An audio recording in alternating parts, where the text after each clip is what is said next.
The pendulum of war had come to rest. The armies halted. Around the campfires, men were too weary to talk much, but they could wonder, which way would they march tomorrow?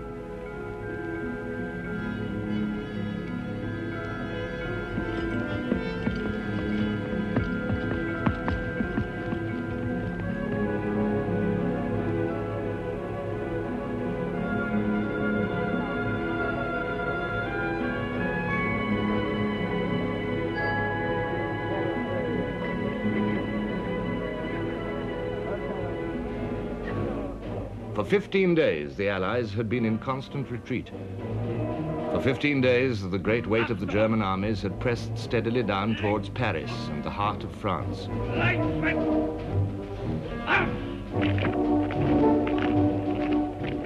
By September the 5th, they were less than 20 miles from the capital. Would Paris fall? Hope waned and time was running out. Yet one man preserved his hope and made his will prevail. At the headquarters of the Allied armies, General Joffre perceived that a significant change had taken place. The situation was impressive. Our front formed the arc of a vast circle enveloping the enemy. Thus, our Fifth Army was now in a position to make a frontal attack against the enemy columns crossing the Marne, while the British Army and the mobile troops of the Paris garrison were well placed to attack in flank the German forces which had diverged from the direction of Paris. This was the moment of decision, the moment that Joffre had been waiting for.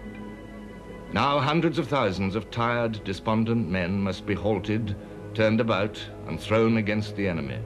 From Verdun to the Marne, Joffre ordered his right wing to hold firm.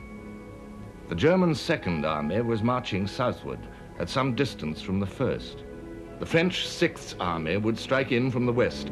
As von Kluck turned to meet this threat, the French Fifth Army and the BEF could march upon the gap in the German line. One thing was essential: the BEF must march.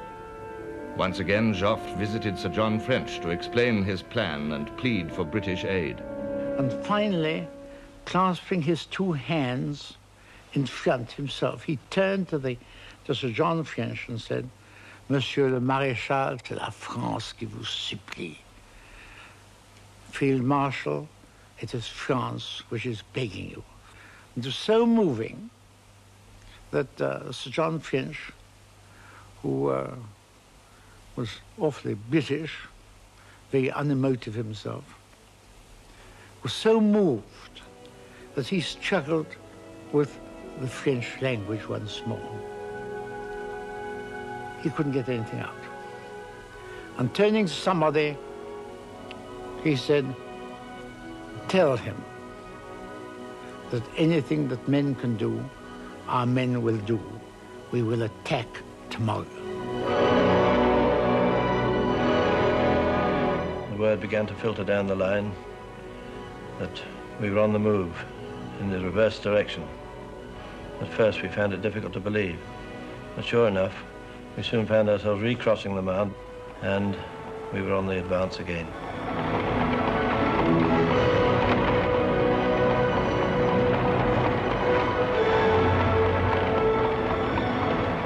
Well, the revulsion of feeling is impossible to describe. From being tired, worn out, demoralized creatures, we became what we were intended to be, trained soldiers with the enemy in view, and off we went. The happiest day of my life.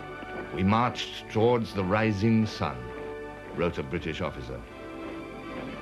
It was September the 6th, 1914.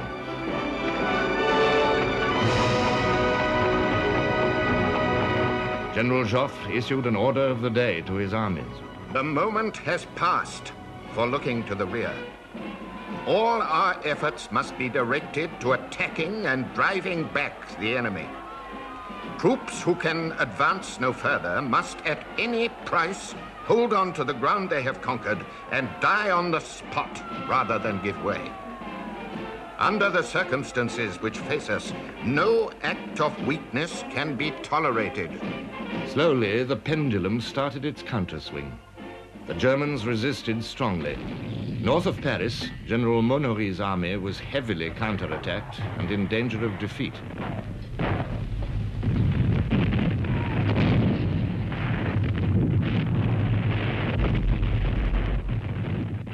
General Gallieni, military governor of Paris, rushed forward reinforcements in taxicabs, the taxis of the Marne.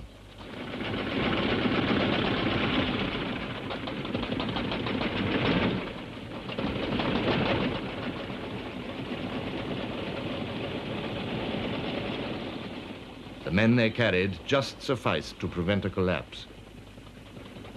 But the center was the vital area.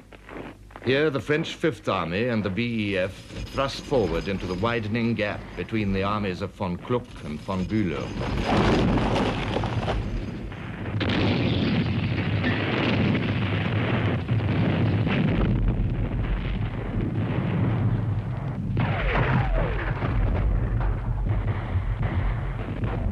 Reluctantly at first, but each day more certainly, the Germans gave way. On September the 11th, Joffre telegraphed to the Minister of War, "The Battle of the Marne is an incontestable victory for us."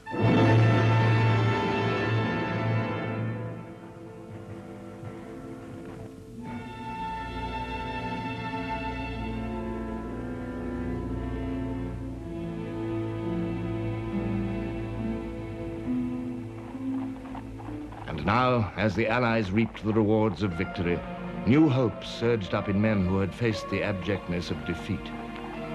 Could the Germans be hustled back to the frontier, out of the rich provinces of France which they had overrun? Could the Allies stage a swift and shattering pursuit, back to the Rhine in 3 weeks, perhaps? Optimism spread its wings. General Sir Henry Wilson compared notes with an officer of Joffre's staff. Berthelot asked me when I thought we should cross into Germany. And I replied that unless we made some serious blunder, we ought to be at Elsenborn in 4 weeks. He thought 3 weeks. Vitesse, vitesse, urged General Foch. En avant, soldats, pour la France, cried General Franchet d'Espèrey. But General Haig, commanding the British First Corps, remarked, "I thought our movements very slow today, in view of the fact that the enemy is on the run." The movements were too slow. Broken bridges, tiredness, overcaution, brave fighting by German rear guards, all combined to slow the Allied advance. On September the 13th, Haig's corps reached the River Aisne and pushed up along the wooded spurs of the Chemin des Dames ridge, the Ladies' Road, running along the heights beside the river from Soissons. They were just 2 hours too late. A German army corps, released by the fall of Maubeuge, marched 40 miles in 24 hours, with a quarter of its infantry falling out on the way, and arrived in the nick of time to block the British advance. The Germans dug in hastily along the Chemin des Dames ridge. The British were unable to dislodge them and dug in also. The French did the same in their turn. The beginnings of trench warfare were now seen. On September the 16th, Joffre told his army commanders, "It seems as if the enemy is once more going to accept battle in prepared positions north of the Aisne. In consequence, it is no longer a question of pursuit, but of methodical attack."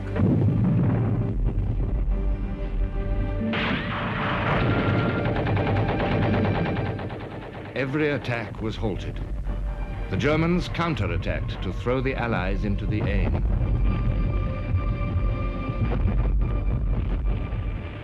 They also failed. Losses mounted on both sides.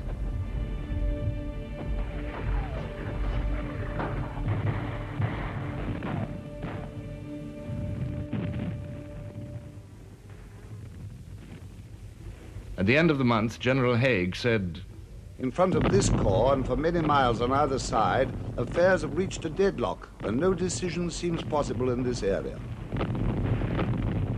Joffre had already reached this conclusion, so had the German High Command. Simultaneously, Allies and Germans moved against each other's flanks. So the war, which had burned its way southward so swiftly, rolled back northward like a forest fire under a changing wind. The flames fed upon new countrysides, Picardy, Artois, Flanders. This was the race to the sea. All through these days of frustration on the Aisne, by railway, on horseback, on foot, thousands by bicycle, the soldiers of both sides were on the move. Populations which had hoped to be spared were driven before the storm.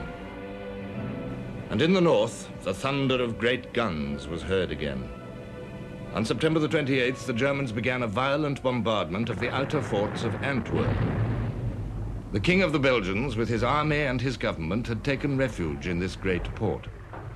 Antwerp was heavily defended by rings of powerful forts, with some 150,000 Belgian soldiers inside them. On October the 1st, the London Times said, "We do not think that there is any need to worry about Antwerp." But the next day, the British government heard that the Belgian army was proposing to abandon the city. The news, says Sir Winston Churchill, seemed not only terrible, but incomprehensible. Churchill himself sped across the sea. He promised the Belgians Allied support and persuaded them to wait. Naval armored cars came up the coast from Ostend, and troops of the newly formed 7th Division, using any sort of transport they could find.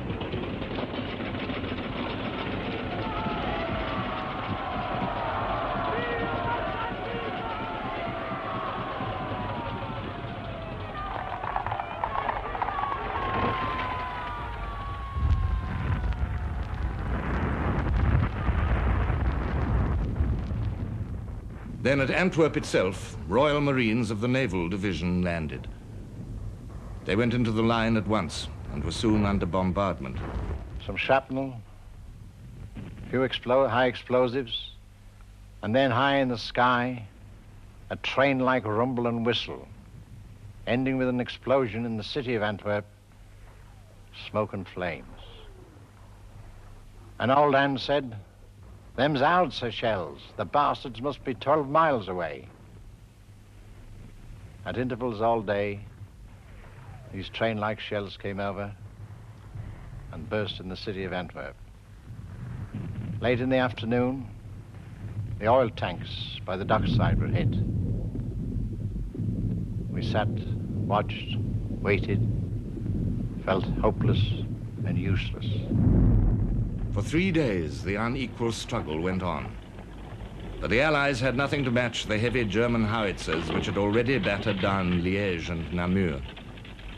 On October the 7th, the inevitable end was in sight. The Belgian government left for Ostend, and the field army began its withdrawal down the coast. With them, once more, went the pitiful refugees, escaping as best they could, by any route they could, from the German invaders whose cruel reputation had gone before them. The future of Belgium was all in shadows now.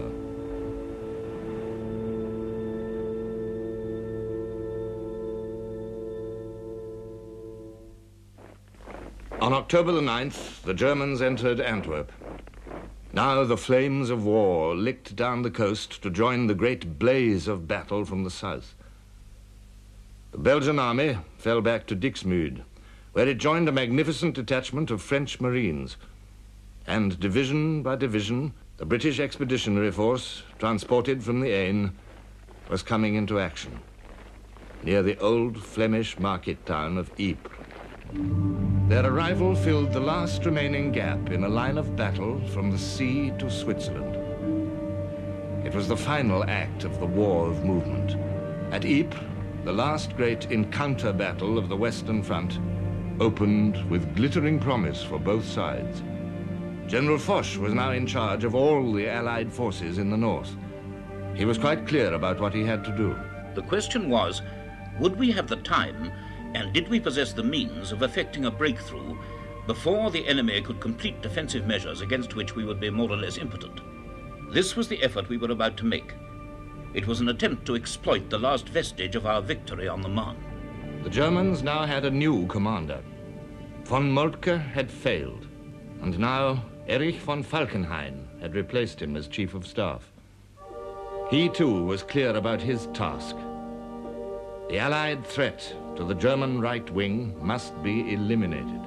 If this at least was not done, then the drastic action against England and her sea traffic, with submarines, aeroplanes and airships, which was being prepared as a reply to England's war of starvation, was impossible. It was also questionable whether the occupied territory in northern France and western Belgium could be held. The prize, concluded Falkenhayn, was worth the stake. For both sides, the stake at Ypres consisted of everything they had.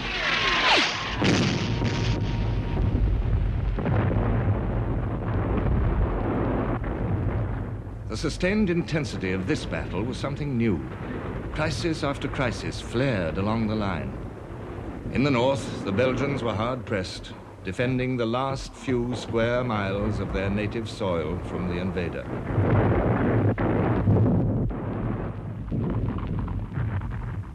They took a terrible decision: to open the sluice gates of the river Isère and let in the sea over land which had been reclaimed by the labor of centuries.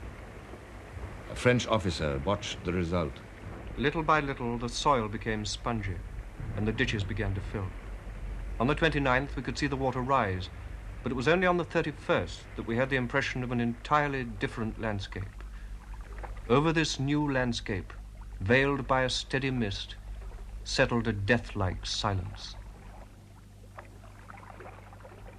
The Germans, too, were willing to mortgage their future.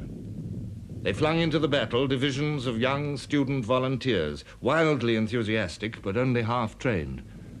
They were mown down by the fire of the British regulars. The Germans called their fate the slaughter of the innocents. Veteran units also suffered heavy losses. We ran approximately 100 yards when we came under a machine gun fire which was so terrific that the losses were so staggering that we got orders to lie down and to seek shelter. Nobody dared to lift his head because the very moment the machine gunners saw any movement, they let fly. And then the British artillery opened up.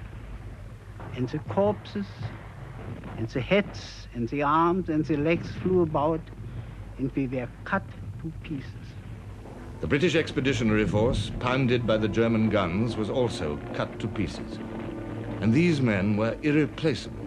They were Britain's only trained troops. By the time the battle was over, the old British army was gone past recall. Its losses in this battle totaled nearly 60,000. Already, before it ended, the consequences were seen. The Territorials made their appearance. The London Scottish were the first Territorial infantry to enter the fight. They lost 60% of their numbers in their first battle.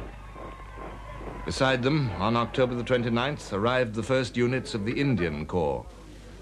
The Citizen Army and the Empire were already having to replace the regulars. Regulars, Territorials, Indians, French, Belgians. The French outnumbered all the rest. Together, they beat off all the German attacks. Their own attacks failed also.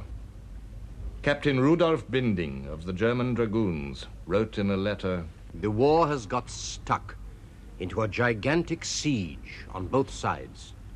The whole front is one endless fortified trench. Neither side has the force to make a decisive push." On November the 2nd, he was even gloomier. "Everyone is getting ready for a winter campaign. As far as I can judge, there is no possibility of an early finish." The thought grew upon him with all its cheerless implications. November the 8th. "We are still stuck here for perfectly good reasons. One might as well say for perfectly bad reasons." By the middle of November, his mind was made up. This business may last for a long time. The impossible was now a fact, a battle line which stretched across a continent. There were no flanks to turn, only the curves and convolutions of the rough trenches in which the million-strong armies crouched and waited. Nothing like it had ever been seen before.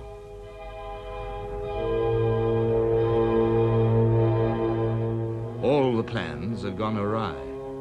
All the careful preparation of Germany, all the brave improvisation of the Allies, all the heroism of the soldiers had produced stalemate. The stalemate was universal. In Serbia, where the war began, the same incredible spectacle was seen. On August the 12th, the Austrians entered Serbia on what they took to be a short, punitive campaign, which would swiftly bring down this upstart Slav kingdom to the dust.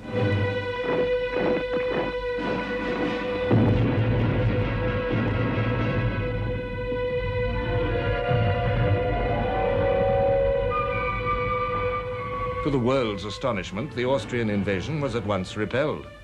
The Serbs fought with passionate fury against their overwhelming neighbors. But all the weight of numbers was on Austria's side. And after an interval, the Austrians returned in strength and with more caution. This time it seemed that they must win.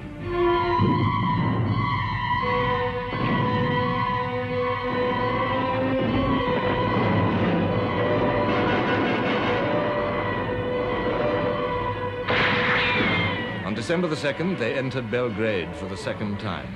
Easy enough. Belgrade was right on the border. But once again, the Serbs made a remarkable rally. By the 15th, the Austrians were out of Belgrade again, and Serbia was cleared of the invaders. The campaign had been brutal and bloody. The Austrians lost 227,000 men, more than half the numbers of their invading forces. This was a war of Austria's making, but Austria was out of luck.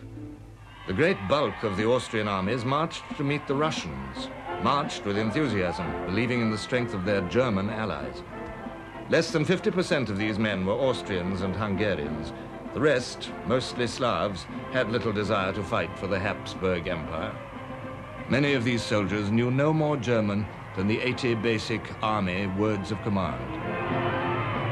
Yet the German victory of Tannenberg in August lent the Austrians hope.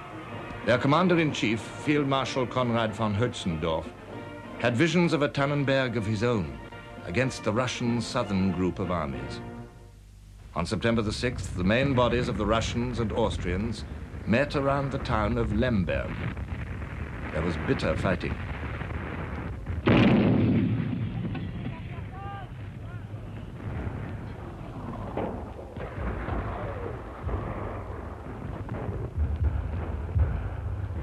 On September the 11th, the day on which Joffre announced his victory on the Marne, Conrad had accepted defeat. His casualties were enormous and included over 100,000 prisoners. The Austrians began a withdrawal, which carried them back over 200 miles. A lasting blow had been struck at Austrian morale. German staff officers cruelly summed it up in the saying, "We are fettered to a corpse." The Germans had reason for bitterness. This Austrian disaster had gravely affected their own plans and prospects, which had been so bright after Tannenberg.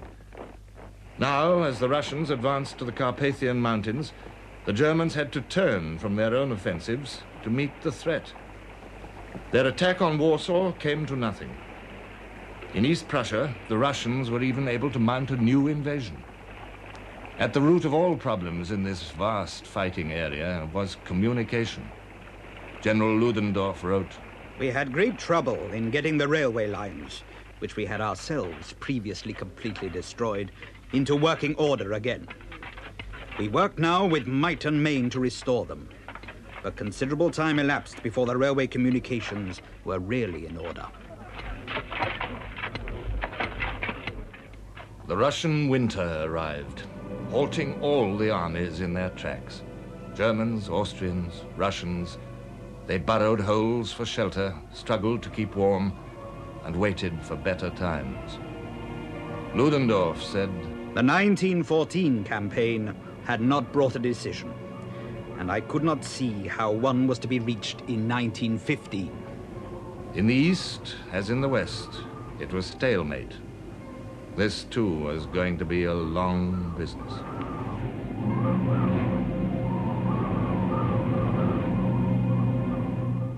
As the weeks slid into months and the months drew towards the ending of the year, the shocked nations recognized that this war would not be over by Christmas. In France, tight censorship concealed the full truth of what had happened since the 3rd of August. But in hundreds of thousands of homes, nothing could conceal the loss of a husband, a brother, or a son. 995,000 Frenchmen were killed, wounded, or missing in 1914.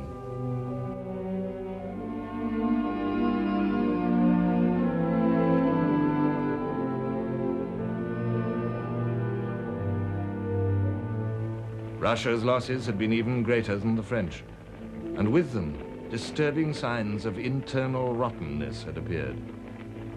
The Russian soldiers had displayed unbelievable devotion, patience, and tenacity. Too often their courage was brought to nothing by blunders, corruption, and heartbreaking shortages. Yet at the end of the year, the Tsar's illusions lingered on. My dear army, I've already given such proofs of valor that victory can't fail us now. We must dictate the peace, and I am determined to continue the war until the Central Powers are destroyed. No Congress or mediation for me. Britain and Germany settled to their business with implacable wrath. The novelist H.G. Wells voiced their ardor.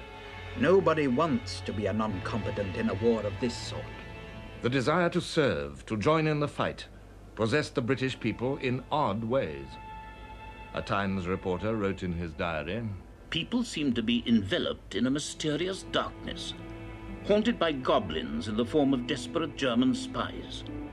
The wildest stories are being circulated of outrages committed by Germans in our midst."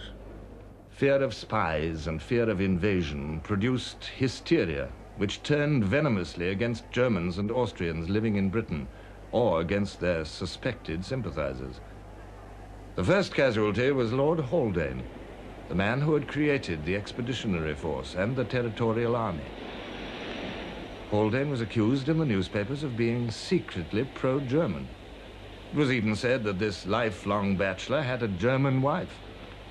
He recalled, "I was threatened with assault in the street, and I was on occasions in some danger of being shot at." This violence turned in other directions also. In the East End of London, German shops were attacked and looted.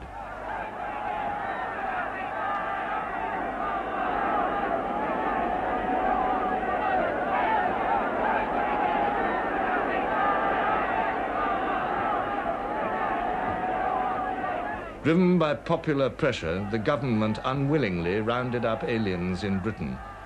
The historian F.S. Oliver recorded, "One of my friends has given away her dachshunds, lest they should lead her to be suspected of spying." In October, the agitation reached its climax with a campaign against the First Sea Lord, Prince Louis of Battenberg, who, with Winston Churchill, had been responsible for the concentration of the Grand Fleet before war even broke out. The journal John Bull wrote, "Blood is said to be thicker than water, and we doubt whether all the water in the North Sea could obliterate the blood ties between the Battenbergs and the Hohenzollerns when it comes to a question of a life and death struggle between Germany and ourselves." On October the 30th, Prince Louis resigned. But all these preoccupations were very remote from the urgent needs of the Expeditionary Force. On August the 7th, the Prime Minister requested Parliament to sanction an increase of the army by 500,000 men. The response was immediate and impressive.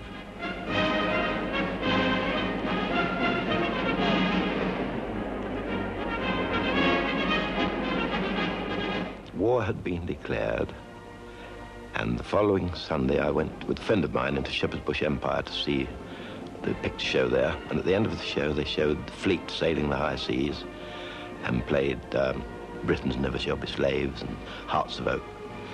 And you know, one feels that little shiver run up their back and you know you've got to do something.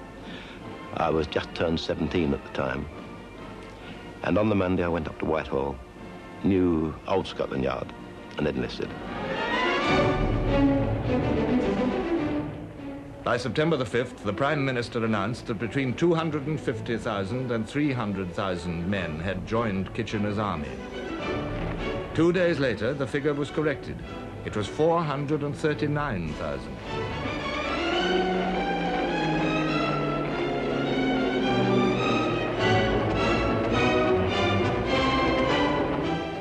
The patriotic fires burned high.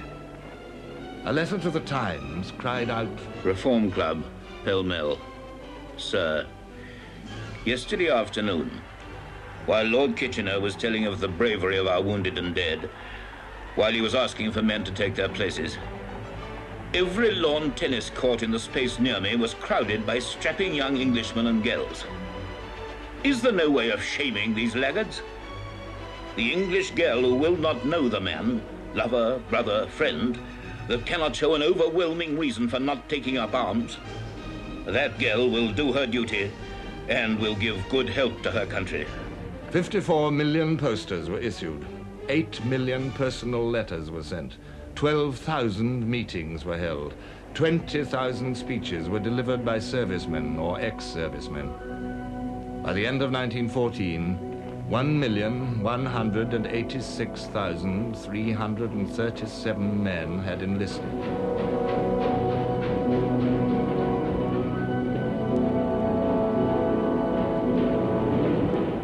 And this was not all. Canada's position had been made clear long before the war.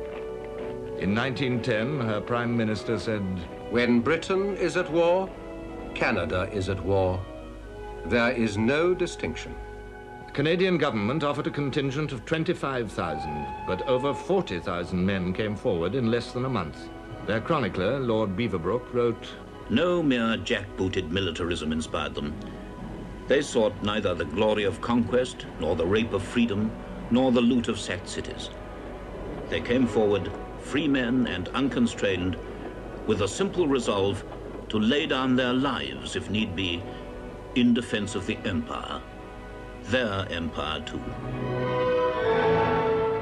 As with Canada, so with Australia. On August the 3rd, the Australian Treasurer said, If Britain goes to her Armageddon, we will go with her. Our fate and hers, for good or ill, are as woven threads. Australia offered her navy and a contingent of 20,000. New Zealand also offered her navy and 8,000 men, a higher proportion than any other dominion. South Africa joined in. Men came from all the colonies. The martial races of India gathered at the summons of the drum. The empire was at war. This was something that Germany had not catered for. The Swedish explorer Sven Hedin, visiting Germany in October, spoke for her outraged feelings. The two Western powers of the Entente bear the responsibility for having caused the dance of death to involve the whole globe. Canadians come in their ships from America, Turcos and Senegalese Negroes from Africa, and poor Hindus and Gurkhas, bronzed by the sun of India, lie freezing in the trenches. And lastly, Australia and New Zealand are sending their contingents. And what is the purpose of such a worldwide levy of warriors? Why? Germanic culture is to be uprooted from the earth.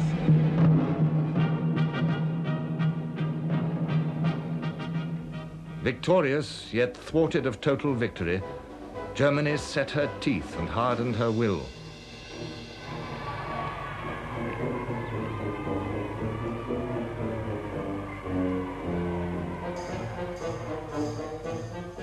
At the end of October, the president of the National Bank in Berlin told the correspondent of the New York Sun, "It is a fight between England and Germany.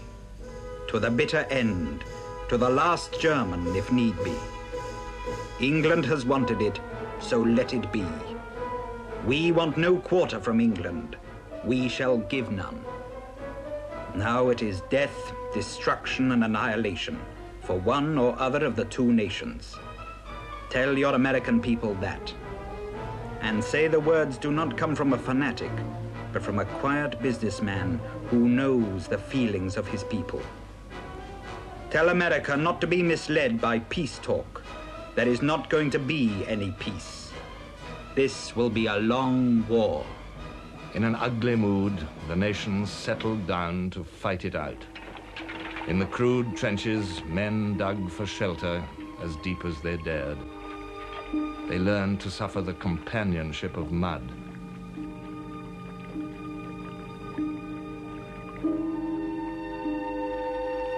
The manhood of Europe discovered a new way of life, with death never far away. They were surprised to find that Christmas had overtaken them.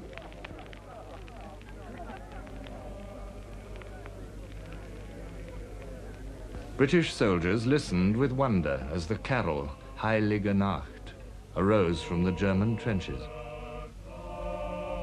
Here and there they saw Christmas trees go up. The next day, it was just the sort of day for peace to be declared, said one British officer. Suddenly, without a word, British and German soldiers got out of their trenches and began to walk towards each other. The whole of no man's land, as far as we could see, was grey and khaki. There they were smoking and talking, shaking hands, exchanging names and addresses after the war to write to one another. The British soldiers showed the Germans the handsome brass gift boxes which they'd received from Princess Mary, each containing tobacco and cigarettes. The Germans had pipes embossed with the head of the Crown Prince, Little Willie of the English cartoons. When the Germans started to bury some of their frozen dead, the British had another shock. The inscriptions on the crosses. They would put, the Germans, für Vaterland und Freiheit, for fatherland and freedom. And I said to a German, excuse me, but how can you be fighting for freedom? You started the war, and we are fighting for freedom. And he said, excuse me, English comrade, camarade, but we are fighting for freedom, for our country. And I say you also put, here rests in God, an unbekannter, held. Here rests in God, an unknown hero, in God. Oh yes, God is on our side, but I said he's on our side. Well, English comrade, do not let us quarrel on Christmas Day.